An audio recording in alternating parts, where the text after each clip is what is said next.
उम्मीद है आप सब खैरियत से होंगे। आज एक्सरसाइज 1.1 का क्वेश्चन नंबर 3 करेंगे बेटा, क्लास 10 की जो न्यू बुक है उसका। तो क्वेश्चन की तरफ चलते हैं। क्वेश्चन नंबर 3 है, कहता है फाइंड एक्स एंड वाई।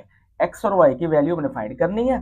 ठीक है, क्वेश्चन उसने दिया हुआ है। क्वेश्चन हमारे पास 2x प्लस 5 है, प्लस आगे ब्रैकेट y माइनस 3, फिर ब्रैकेट बंद हो जाती है, iota is equal to 1 plus 2 iota. अब यहाँ पे बेटे ये क्वेश्चन देखिए, ये हमारे पास कम्प्लेक्स नंबर है, और कम्प्लेक्स नंबर के बारे में आपको मैंने बताया था कि वो होता है जिसमें अयोटा वाली रकम भी दी हुई हो और रियल नंबर मतलब सिंपल रकम भी दी हुई हो। तो इस कम्प्लेक्स नंबर में से हमने एक्स और वाई की वैल्यू फाइंड करनी है।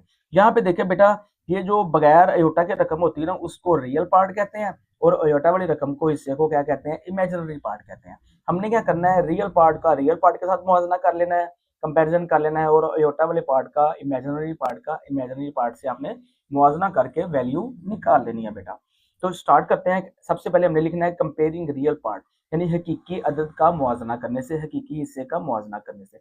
अब वो ये है और ये वाला है, तो हमने यहाँ पे लिखना है 2x plus 5 is equal to, यहाँ पे 1 लिख देना है, रियल हिस्सा। ठीक है, लिखने के बाद यहाँ से हम x की वैल्यू निकाल लेंगे, तो यहाँ पे लिखेंगे 2x इज इक्वल टू 1। अब ये प्लस का 5 है, इस साइड पे आएगा तो क्या हो जाएगा, माइनस का 5 हो जाएगा। ठीक है, आगे 5 में से जब 1 को माइनस करेंगे तो 4 आ जाता है। अब 5 चूंकि बड़ा है, उसका साइन माइनस का, तो वो हम वैसे ही लगा देंगे। ठीक है, अब 2x है, हमने x की वैल्यू निकालनी है। 2 इसके साथ जरब हो रहा है, मल्टीप्लाई हो रहा है, इधर आके क्या हो जाएगा, डिवाइड हो जाएगा। अब ये 2 टू द 4, 2 दूनी 4 आ जाएगा। तो x की वैल्यू कितनी आ जाएगी बेटा, -2। ठीक है, ये इसका आंसर होगा।